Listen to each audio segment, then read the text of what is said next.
El maestro espiritual. De la misma manera que un guía turístico es hábil para orientar a un grupo de personas, el papel del maestro espiritual es indicarnos el camino a seguir. Imaginemos un grupo de turistas que solicita la ayuda de un guía. Si este guía, que es muy competente, no hace la ruta con los turistas, les trazará el itinerario de una forma muy precisa, diciéndoles, por ejemplo, tomen esta dirección, llegados a tal sitio, giren a la derecha, continúen entonces durante tanto tiempo, después giren a la izquierda. Finalmente llegarán a un museo, encontrarán un vestíbulo y enseguida irán a tal o cual sitio. Si el guía es hábil, da la información precisa. La guardáis en la memoria o tomáis nota y os ponéis en camino. Verificáis que el camino recorrido corresponde a las indicaciones dadas por vuestro guía. Comprobáis exactamente dónde os encontráis. Como en el ejemplo del guía hábil, el papel del maestro espiritual es indicar el camino y vosotros mismos lo verificáis. ¿Cómo encontrar un maestro? Es muy difícil confiar en un maestro. Sin parecerlo, un maestro puede tener la cualificación e inversamente, alguien puede parecer ser un maestro sin tener las cualidades requeridas.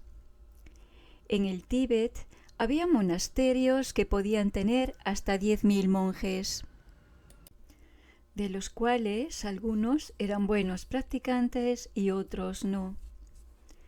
En uno de esos monasterios, un grupo de monjes pasaba el tiempo con juegos de apuestas y comportándose de forma contraria a las reglas monásticas. El cabecilla, de aspecto terrible, parecía un gánster. Un día dijo a sus compañeros que iban a celebrar una gran fiesta. Bebieron, fumaron y finalmente les dijo: «Toda esta vida me he divertido mucho con vosotros y he organizado esta fiesta como agradecimiento. He hecho lo mejor que he podido para ayudar a los seres, especialmente dentro de vuestro grupo, y hoy os voy a dejar». Los monjes rieron al escuchar sus palabras. Le querían mucho, pero no experimentaban devoción hacia él. Le veían solo como un ser ordinario, un poco más irreverente que ellos.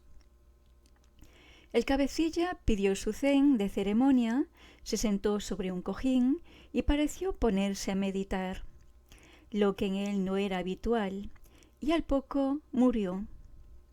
En realidad, era un bodhisattva manifestado desde el campo puro de Maitreya. Este hecho es reciente. Tuvo lugar 2 o 3 años antes de la llegada de los chinos. Con esta historia podemos comprender que no debemos esperar que el gurú tenga necesariamente una conducta pura. Por su actividad, sea la que sea, ayuda a los seres de manera correcta. Puede hacerlo enseñando o incluso tomando un renacimiento en un cuerpo de animal. El Buda mismo fue conejo, cierva, perro y caballo. Esto no sucede solo en los cuentos. Recientemente me emocioné en Australia observando a los perros lazarillos y todo lo que saben hacer, permaneciendo durante todo el día al servicio de los invidentes. Podría ser un gran santo el que se manifestara así y viniera al samsara en forma de un perro para guiar a otros. Desde nuestro punto de vista, deseamos que el gurú sea perfecto, mas eso es un obstáculo. ¿Qué tipo de perfección esperamos de él? Respecto a su aspecto físico, a su forma de expresarse, a su caminar, a su sonrisa. Podemos encontrar esas cualidades en ciertas personas, como los diplomáticos, que son buenos profesionales, pero no por ello son maestros. Por mi parte, yo no he tenido dificultades para encontrar a mis gurús. He tenido suerte. Han sido ellos los que vinieron a buscarme. Y según mi experiencia, lo que se experimenta es más importante que la apariencia. Por ejemplo, al mirar la foto de un maestro o al escuchar su nombre, sentiréis como un movimiento interior, algo que os conmueve hasta lo más profundo de vuestro ser. Esa es una indicación de que os podéis acercar a ese maestro. Esto es válido para la mayoría de las conexiones, pero no es fiable al 100%, ya que los lazos kármicos producen también este tipo de emoción. Si lo que experimentáis es indefinible con palabras y expresa una cierta pureza de la mente, el primer paso está dado. Esa es la marca de vuestra conexión con ese gurú. ¿Cómo encontró Milarepa a Marpa? Milarepa, habiendo desarrollado una gran motivación para practicar, salió en busca de su maestro. Al llegar a un lugar desde donde se veía la casa del maestro Marpa, nació en él un sentimiento indescriptible y se postró en dirección a su morada.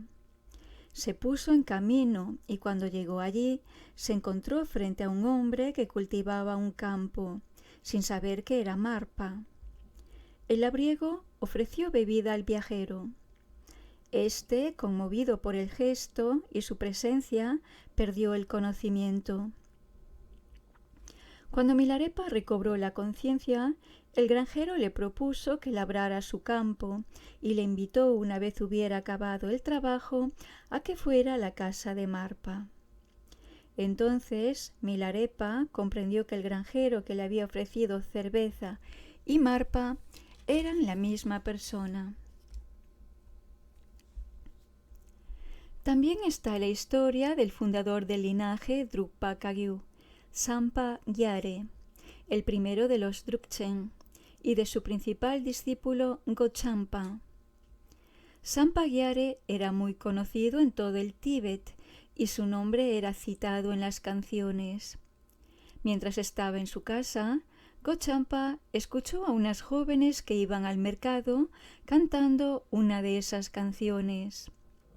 Cuando pronunciaron el nombre Sampa Gyare, sintió una emoción intensa y partió inmediatamente en su búsqueda.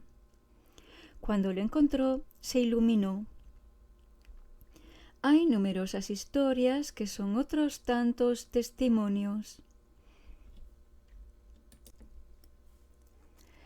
La conexión es muy importante, ya sea con el gurú o con el discípulo. Por eso decimos siempre: quisiera establecer una conexión con este maestro, este yogi, este estudiante. Puede ser un lazo de la vida precedente o de esta vida. Puede haber todo tipo de conexiones anteriores para comenzar algo. Estos lazos que nos predisponen a una nueva conexión pueden ser positivos o negativos. Por supuesto, los factores positivos son los mejores, pero todos los tipos de conexión son buenos con un gurú. Un maestro precioso, no con un maestro de pacotilla, evidentemente. Cuentan la historia de una pobre mujer que quería establecer una relación con un maestro, pero ciertas consecuencias kármicas no le permitían recibir enseñanzas, hacer ofrendas o realizar lo que fuera hacia ese maestro. Por eso estaba triste. Encontrándose muy enferma y a punto de morir, se trastornó y pensaba: es absolutamente preciso que conecte con este maestro. Lo pensaba sin cesar y al no encontrar solución, montó a caballo y se fue a la granja donde vivía ese maestro. El maestro tenía un jardín lleno de flores. La mujer entró a caballo y galopó a lo largo y ancho hasta destruirlo completamente. Después volvió a su casa. Viendo su jardín devastado, el maestro montó en cólera y preguntó: ¿Quién ha destruido mi jardín? Y la gente le respondió que había sido esa mujer. Nunca hasta ese día había reparado en su existencia, y a raíz de ese acontecimiento empezó a pensar en ella. La conexión se había establecido a través de ese acto. Ella murió poco después y en la siguiente vida recibió todas las enseñanzas y se liberó finalmente, fácilmente, gracias a ese lazo. Si bien no tenemos verdadera necesidad de un maestro o de un director en el plano material, todos necesitamos ser guiados en el ámbito espiritual. Todos tenemos problemas en nuestra vida espiritual y no siempre sabemos cómo resolverlos. Buen número de estas dificultades son causadas únicamente por nuestra falta de confianza en el camino espiritual. En cuanto a las dificultades materiales, la intensidad de las preocupaciones temporales será diferente si hemos desarrollado una comprensión de la práctica espiritual, ya que daremos menos importancia a los problemas personales. Me he dado cuenta de esto en cada uno de mis encuentros con enfermos de SIDA o de cáncer, al ver la gran diferencia que existe entre un practicante budista y un no practicante. Así, mientras que un practicante en la fase final de su enfermedad me pedía que le confiriera la iniciación del Buda de la medicina y estaba aún lleno de alegría y demostraba una verdadera comprensión, un no practicante en la fase inicial sufría menos físicamente, pero experimentaba un sufrimiento mental intolerable.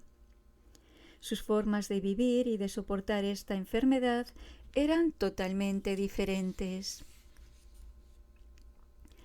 Cuando se habla del maestro espiritual, se hace referencia a 3 tipos de gurús: el maestro espiritual en el ámbito exterior, el maestro espiritual en el ámbito interior y el maestro espiritual en el ámbito secreto.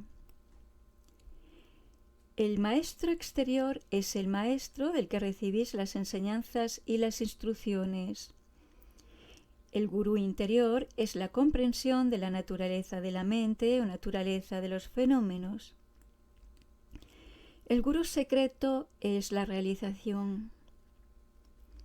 Para las personas que no están preparadas para relacionarse con el gurú interior o con el gurú secreto, el maestro exterior es el más importante. Consideremos los 2 primeros niveles. El maestro interior es el gurú desde un punto de vista último y el maestro exterior, de apariencia humana, es el gurú desde un punto de vista relativo. El verdadero maestro es el maestro interior. Estos 2 gurús tienen una relación de interdependencia, como todo lo que se refiere a la gran unión. De hecho, no es posible realizar el maestro interior sin confiar en un maestro exterior. La plegaria dirigida al maestro exterior nos permite recibir su influencia espiritual, descubrir un cierto estado interior que nos servirá de apoyo para realizar al maestro interior. De la misma manera que una flor necesita agua para abrirse, la confianza y la fe son muy importantes y permiten al maestro interior elevarse y crecer. Esta fe traduce una idea de certeza y de abandono. Si no nos resulta fácil tener fe y confianza espontáneas hacia el maestro interior, es porque no lo percibimos directamente. De ahí la utilidad de confiar en un maestro de apariencia humana. Por medio de nuestras plegarias recibimos su influencia espiritual y accedemos así a la confianza y la certeza hacia el maestro interior. Se aconseja proceder así mientras no se actualice una realización cierta de la naturaleza de la propia mente o de la del gurú. Cuando un ser realizado recita una plegaria, todo tiene para él un mismo valor. Ya no perdura el problema de las percepciones erróneas. Todo procede de la misma fuerza interior. La confianza unida a la aspiración, así como la devoción, son fundamentales. Eso es lo que puede abrirnos al maestro interior, y sin lo cual no tenemos acceso a él. Y si esto no existiera, la fe expresada hacia el maestro exterior no tendría razón de ser. Si la devoción que ponemos en práctica se dirige únicamente al gurú exterior, eso no será entonces más que una variedad de emoción, un movimiento emocional que no nos será de ninguna ayuda para realizar nuestra verdadera naturaleza. Nosotros tenemos, anclado en lo más profundo, este potencial del maestro interior. Esta presencia está latente en nuestra mente. Es esto hacia lo que se dirige. Podemos comprenderlo a través del ejemplo siguiente. Si cogéis un trozo de carbón e intentáis limpiarlo, no se va a volver blanco por ello. Eso no es posible porque la naturaleza del carbón reside en su negrura. Hagáis lo que hagáis, no cambiaréis nada. Este tipo de situación no nos atañe a nosotros porque tenemos este potencial en nuestra mente. Simplemente debemos actuar de manera que nos libremos de los velos y las impurezas accidentales. Nos corresponde a nosotros realizar el trabajo espiritual de la fe y la devoción para revelarlo plenamente. Si empezáis a comprender lo que es el maestro interior, entonces un día veréis todas las montañas, todas las flores, todo lo que existe a vuestro alrededor como vuestro gurú. Milarepa había realizado esto y todas las cosas manifestadas a su alrededor tenían la forma de Marpa. No era un espejismo o una ilusión, sino el signo de que comenzó a realizar el gurú interior. Ocurrirá lo mismo con la palabra. Cuando oigáis fluir el agua o soplar el viento, serán las palabras de vuestro gurú las que vendrán a vuestros oídos. Escucharéis la voz del gurú porque estaréis tocando en ese momento el interior. Será igual con la mente. Por ejemplo, cuando penséis en beber o comer, en ese mismo momento, esos pensamientos se transformarán espontáneamente en la gran sabiduría del gurú. Y vuestras actividades, sean las que sean, serán las actividades del gurú. Vuestros actos estarán entonces bajo su bendición. La totalidad de las actividades, de las cosas escuchadas, de los pensamientos, de todas las sensaciones y de todos los fenómenos existentes o en vía de manifestarse en este mundo, será reconocida como el juego manifestado de vuestro gurú interior. Es una gracia debida a vuestra confianza hacia los diferentes maestros exteriores y vuestros gurús raíces. Es preferible comprender primero la naturaleza del maestro interior, comprender que su esencia es el maestro secreto, que es, asimismo, el Mahamudra. Desde esta perspectiva, el gurú es el Mahamudra y el Mahamudra es el gurú. Incluso si desde un punto de vista relativo se establece una separación, en esencia, el Mahamudra y el gurú no son distintos. Comprender el fundamento del Mahamudra es entrar en contacto con la realidad del gurú. Y el fundamento del gurú, yoga, es reconocer la sabiduría primordial. La devoción. Los practicantes del Brahayana afirman en general que tienen un gurú, pero ¿son conscientes de lo que sucede? Cuando se trata de la devoción, surge la confusión y en verdad no se entiende la cuestión correctamente. Tratamos este asunto un poco como si se tratara de ponernos un vestido, sin estar realmente desnudos. Encontramos dificultades en diferenciar la devoción del amor ordinario. La diferencia es sutil. Amamos a nuestros padres, a nuestros amigos, a nuestro compañero o compañera, pero eso no quiere decir que tenemos devoción por ellos. Debemos establecer esta distinción.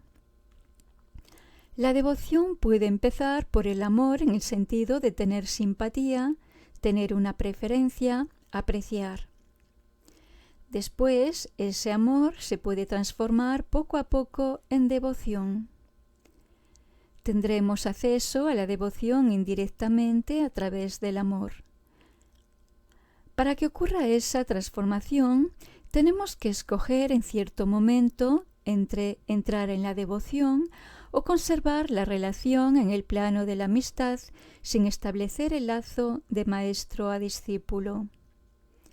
Este es el camino ordinario. Existe otro camino que llamaremos no ordinario.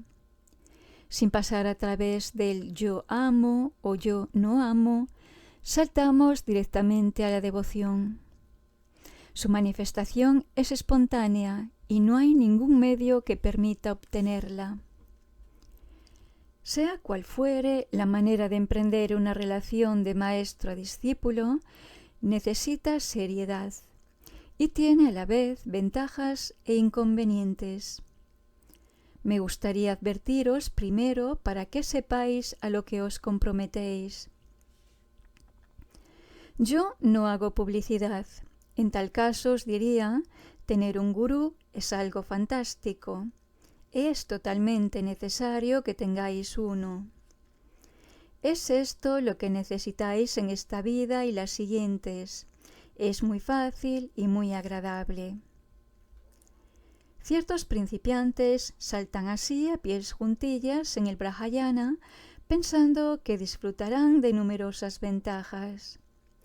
Toda la estructura del Brahayana reposa sobre el trabajo con el gurú. Es a través del gurú, de su bendición, de sus enseñanzas y de la devoción cómo se progresa. Si pensáis que no tenéis nada que hacer con el gurú, entonces no sois un practicante del Brahayana en sentido literal. El Brahayana se ha hecho popular en Occidente y puede ser mal comprendido. Algunos llegan a pensar que la disciplina no existe porque comprueban que es posible beber alcohol y comer carne. Les llama la atención observar en los tankas representaciones de divinidades en unión e imaginan todo tipo de cosas. Entonces tratan de recibir iniciaciones. Pero las enseñanzas secretas y los textos sagrados están destinados a personas muy preparadas, no a los que toman el Brahayana como un entrenamiento, arriesgándose a volverse locos o a enfermar. Esta es la razón por la que os muestro los peligros. Actualmente, algunos dicen que no se debería tener más que un solo gurú raíz. Esa es una visión sectaria y muy limitada. Diréis, este es mi gurú, como lo diríais de vuestra taza o de vuestro cepillo de dientes. Este es mi cepillo de dientes y tú no debes utilizarlo. No hay que ver las cosas así. Podéis tener 5 cepillos de dientes, podéis tener 5 o incluso 10 gurús. No hay necesidad de ser tan conservador. Os digo esto porque me he dado cuenta que a menudo la gente trata a su maestro como a un cepillo de dientes. Cuando lo necesitan, se sirven de él. Lo consideran más como algo útil que importante. Y cuando ya no les gusta, lo tiran. Este tipo de actitud no puede funcionar en una relación auténtica con vuestros gurús. La primera etapa consiste en purificarse con la ayuda de los 4 preliminares específicos: la toma de refugio y bodhicitta, con las postraciones, la práctica de Brahasava, la ofrenda del mandala y el guru yoga. Después de haberos purificado, podéis acceder a la comprensión del gurú, construir el puente entre el gurú y vosotros mismos, desarrollar la comprensión, desarrollar la sabiduría y acceder a las prácticas hábiles del Brahayana con la pura motivación de ayudar a los demás. Respetando esta progresión sin peligro de que os perdáis, os convertiréis en un practicante auténtico. Me gustaría además eliminar ciertas confusiones. Hay personas que son vegetarianas y otras no. Yo soy vegetariano y otros maestros no lo son. Ciertos maestros están casados y otros no. Por lo que respecta a la carne, el hecho de comerla es a menudo una falta de compasión y no está de acuerdo con los votos del Bodhisattva, excepto si tenemos el poder especial de liberar a los seres que comemos.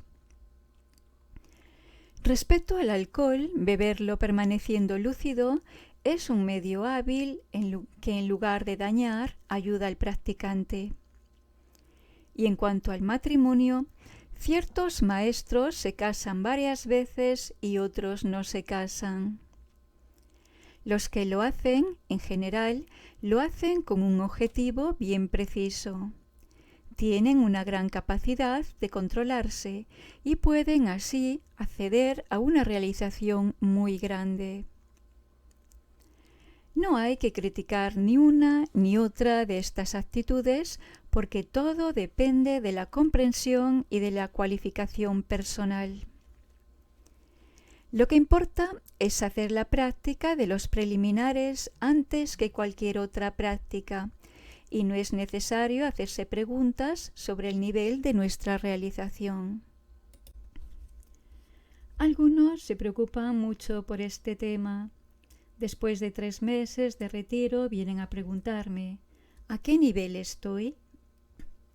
3 meses no es nada comparado con los 12 años de retiro de Gampopa. Practicando de manera progresiva, regular y fluida, y a través de la devoción, todo llegará.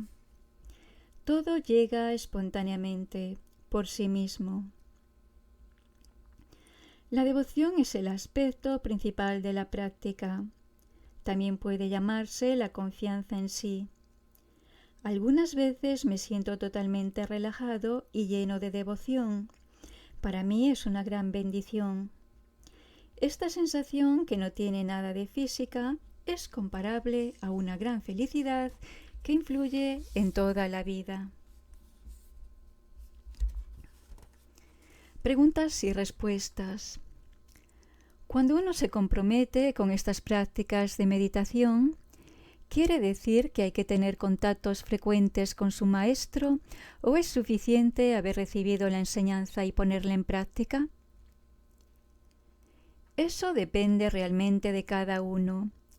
Si practicas de manera correcta y constante, puedes hacerlo en tu casa, sin estar cerca del maestro.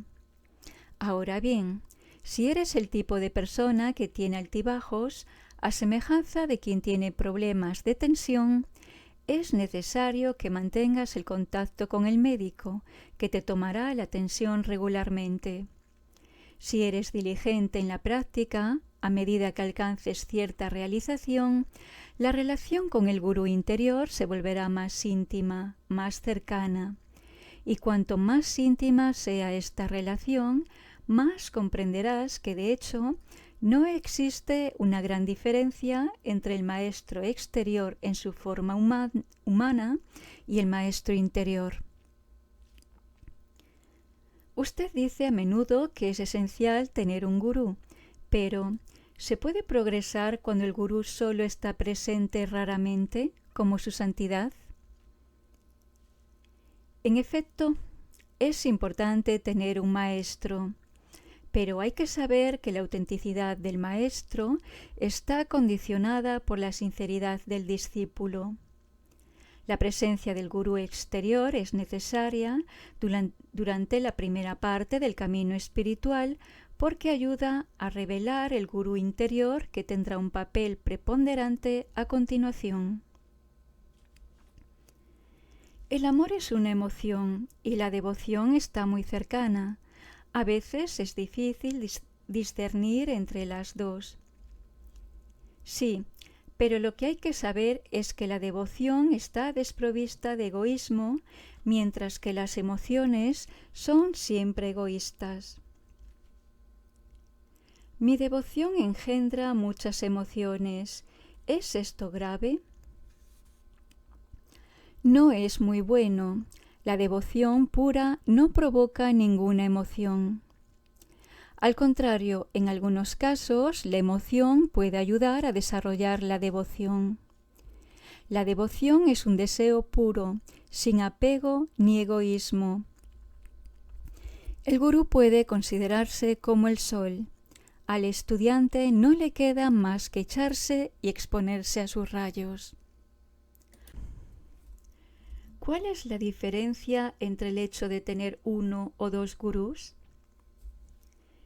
Eso quiere decir dos soles, lo que significa mucho calor. En el plano relativo, tener 2 o 3 gurús no es ningún problema.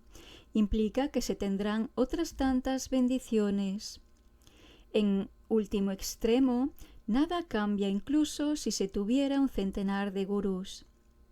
El gurú nos hace comunicarnos con el gurú último, que es nuestra propia mente. El gurú viene solo para ayudarnos. Tener 2 gurús no es un problema. ¿Cómo puede desarrollarse tal devoción? Antes de recibir enseñanzas sobre el Mahamudra, es preferible desarrollar la devoción. Entonces, la comprensión del Mahamudra se revelará por sí misma. La devoción más pura, vasta y profunda es un estado mental enteramente consagrado a la búsqueda del despertar. Un deseo completamente orientado hacia la budeidad. Pero este deseo de alcanzar el despertar no es suficiente. La devoción debe extenderse a la comprensión de las nociones del karma, de la impermanencia y de la vida en todas sus formas. Los textos mencionan que la devoción es comparable al deseo de beber un vaso de agua cuando tenemos mucha sed. Es una necesidad que se manifiesta de forma natural, sin que sea necesaria una enseñanza. El samsara es como un desierto en el que sus habitantes carecen de agua desde hace generaciones y están deshidratados hasta tal punto que ya ni siquiera son conscientes de tener sed. Si el gurú les da una enseñanza sobre el Buda, el Dharma y la Sangha, permanecen insatisfechos, ignorantes, limitados por una confianza demasiado frágil. En este caso no hay devoción. Si tuviéramos una devoción auténtica, el simple hecho de escuchar el nombre de nuestro gurú nos refrescaría y nos alegraría, como la melodía del fluir del agua puede bastarnos para ser felices. La devoción puede también compararse al sol, el gurú a la nata helada y el sabor de la nata helada a la gracia. Poder apreciar el sabor de esta nata depende de nuestra devoción. El ejemplo tradicional es el símil de la nieve, bendición que no puede fundirse si el calor del sol, devoción, no está presente. Su Santidad dice que la realización del Mahamudra depende en un 90% de la influencia del maestro espiritual. Me gustaría recibir algunas explicaciones complementarias. Como ya os he dicho uno de los días anteriores, el verdadero maestro es el maestro interior. Se puede hablar del mismo modo del gurú o de la verdadera naturaleza de la mente. Pero hasta que no hayamos realizado el Mahamudra o la naturaleza de la mente, es necesario confiar en un maestro exterior de apariencia humana. Es él quien va a poder ayudarnos a despertar lo que es el maestro interior en nosotros y aportar claridad, luminosidad y un sentimiento de ligereza, con el fin de que podamos preparar nuestro corazón y que el maestro interior aparezca en nosotros. Hay que confiar en el maestro exterior en un 90%. Es él quien nos va a permitir elevarnos y clarificarnos. Y el 10% restante depende de nosotros, de nuestra práctica. Desde cierto punto de vista, no es ciertamente placentero que el gurú diga a sus discípulos: ya veis, tenéis que confiar en vuestro maestro en un 90%. Para el maestro no es agradable decir eso, como se comprende si nos remitimos a historias como la de Milarepa y su discípulo Rekchumpa. Se suponía que Rekchumpa estaba preparado para alcanzar el pleno despertar en el transcurso de una sola vida. Por eso practicó mucho, entregándose totalmente a la práctica. Como a pesar de ello no lo había alcanzado, él mismo, junto con sus allegados, fueron a preguntarle a Milarepa: ¿cómo es posible que teniendo tal potencial y habiendo practicado tan intensamente, no sea todavía un Buda? Milarepa respondió: sí, deberías haber alcanzado el despertar, pero en 3 ocasiones, en circunstancias bien precisas, no hiciste lo que te pedí. Por eso tendrás que volver otras 3 existencias antes de alcanzar el pleno despertar.